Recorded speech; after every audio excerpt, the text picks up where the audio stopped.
Je suis avec Patrick Jeantet, président de la FIF. Bonjour Monsieur Jeantet. Bonjour. La FIF, en quelques mots, c'est quoi la FIF? La FIF, c'est la Fédération des industries ferroviaires, donc le syndicat professionnel qui rassemble les industriels qui fournissent, qui produisent, qui conçoivent des équipements ferroviaires. Le ferroviaire, en France, on a parfois tendance à pas vraiment comprendre si c'est encore une filière d'avenir ou pas. Donc je vous pose la question, je connais la réponse, mais je vous la pose. La filière ferroviaire, est-ce que c'est une filière d'avenir? Alors la filière ferroviaire est évidemment d'avenir. Aujourd'hui, c'est pas d'ailleurs les industriels, c'est pas la SNCF, c'est pas les régions, non. C'est les Français. Et c'est tous les étrangers, tous les visiteurs de la France qui plébiscitent le transport ferroviaire pour aller dans tout le pays. Et donc, en effet, on a vraiment le vent en poupe. La croissance ferroviaire, elle est là. Hein, la croissance économique du pays, elle n'est peut-être pas là, mais la croissance ferroviaire, elle explose. Donc la question pour nous, c'est comment mettre plus de services ferroviaires. Plus de services ferroviaires, il faut baisser les coûts. Il faut baisser les coûts. Et un des grands sujets qu'on a, c'est on a commencé il y a 150 ans. Donc on a accumulé les règles, les réglementations, les référentiels, les spécifications, et toujours plus. Donc ça devient un système hyper complexe qui risque l'embolie. Aujourd'hui, vous inventez un nouvel équipement, vous les mettez sur les voies, c'est au minimum 2 ans de tests pour pouvoir être certifié, même si il a été certifié dans notre pays, c'est-à-dire qu'il fonctionne dans notre pays. Donc ça, il faut que collectivement, on s'assied et on remette ça à plat. Ça, c'est nécessaire. Après, le ferroviaire, c'est aujourd'hui beaucoup d'innovation. Et en particulier sur un sujet, vous savez, en France, on est un grand pays ferroviaire. On a inventé le TGV, au même temps que les Japonais d'ailleurs, on était 2 pays là, hein, les Japonais et les Français, on a inventé le TGV, et on voit le succès du TGV aujourd'hui. Et depuis, on n'a plus innové depuis. Donc, il faut innover. Et où il faut innover? Il faut innover sur ce qu'on appelle la signalisation ferroviaire, ou le command control des trains, je veux dire l'automatisation du train. En automatisant les trains, on va pouvoir mettre sur les mêmes voies plus de trains, donc augmenter la capacité. Pas besoin de construire de nouvelles lignes tout le temps. Hein. On a les lignes suffisantes, il suffit de mettre ces nouveaux systèmes de signalisation. Toutes les technologies existent aujourd'hui. Et puis, on va être aussi, vous savez, malheureusement, il arrive parfois qu'il y ait des incidents. Donc un train s'arrête, il y a un sanglier qui est rentré dans le train de devant, etc. Et là, grâce à ces signalisations modernes, ces automatisations, on peut repartir beaucoup plus vite. Tout le système ferroviaire repart beaucoup plus vite. Et donc, meilleure qualité de service.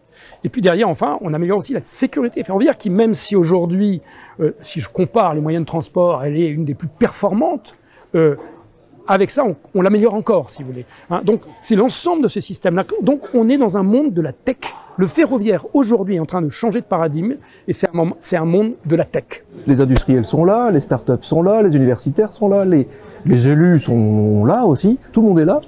Mais maintenant, il faut avancer, il faut accélérer, sans doute. Alors, pour accélérer, d'abord, il faut avoir de la visibilité. Parce que si, là, je parle au nom des industriels, on est dans un monde ferroviaire où, aujourd'hui, la totalité des financements, c'est de la commande publique. C'est la commande publique, donc ça dépend des financements de l'État et des régions. Donc, la première chose dont on a besoin, c'est de la visibilité sur cette commande publique. C'est grâce à ça qu'on va pouvoir développer le ferroviaire de demain, du futur, qui passe essentiellement pour moi à faire des services ferroviaires, ce qu'on appelle des SERM, donc en gros du RER métropolitain, parce que là, aujourd'hui, ça n'existe pas, donc il faut vraiment faire. Et là, il y a du potentiel aujourd'hui, parce que quand vous avez une voiture dans les grandes métropoles, c'est la qualité de l'air, et les embouteillages notamment, c'est du temps perdu. Ce qu'on oublie par exemple, c'est que dans le train, la qualité du temps est extraordinaire. D'ailleurs, tout un chacun l'a vécu. Hein. Vous prenez un TGV, vous prenez un TER un peu long, vous vous mettez dans le train, vous pouvez lire, voir un film, travailler, etc.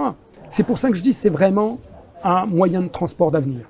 Mais le grand enjeu, c'est en effet tout ce qui est réglementation, spécification, qui embolise le système de plus en plus, et donc la visibilité sur les financements dans l'infrastructure d'abord. Hein, le réseau ferroviaire français, vous savez, il y a 30 ans, on disait le train c'est fini. Moyennant quoi, qu'est-ce qui s'est passé? On a sous-investi drastiquement dans l'infrastructure ferroviaire. À l'époque, dans le réseau qui était à peu près le même qu'aujourd'hui, on investissait 1 milliard d'euros par an. 1 milliard d'euros par an. On sait qu'il en faut 3 par an. Donc aujourd'hui, on demande à passer à 4,5 milliards d'euros, donc de monter pour rattraper cette dette grise. Et à 4,5, on le rattrapera en plusieurs décennies. Hein. On mettra du temps à le rattraper. Donc c'est indispensable. Il faut de la prévision et il faut de la continuité. Mais alors là, donc on est en 2025, au moment où on se parle, nous sommes le 23 mai 2025, c'est toujours bien précisé, on est à Saintes, dans l'espace Ferro 233 de Ferro Campus. Du coup, maintenant, comment ça avance? Là, on est en mai 2025. Comment ça avance? Comment ça accélère? Est-ce qu'il va y avoir des commandes? Est-ce qu'il va y avoir des rénovations?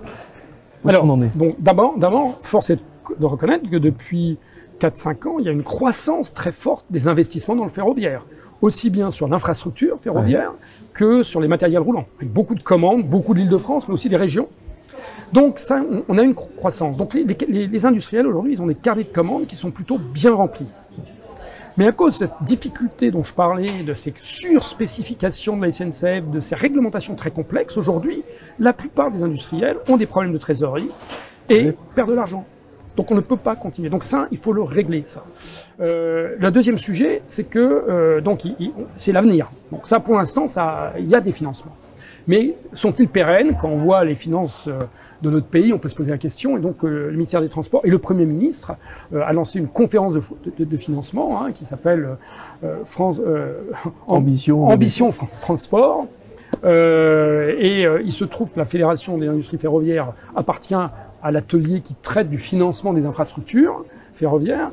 Et donc voilà, de ça va sortir, nous l'espérons, un plan ambitieux d'investissement dans le ferroviaire. Évidemment, la base, c'est l'infrastructure pour peu à peu rattraper cette dette grise, cette dette technique. Si je suis juste un étudiant ou un jeune, en tout cas, qui ne sait pas trop vers quelle filière me tourner, qu'est-ce que vous me dites, juste en 2 phrases? Je vous dis, le ferroviaire, c'est vert, et c'est un métier de la tech. Bon, ça y est, j'ai envie, c'est la filière d'avenir, j'ai envie d'y aller. Merci beaucoup, Patrick Jeantet. Merci beaucoup.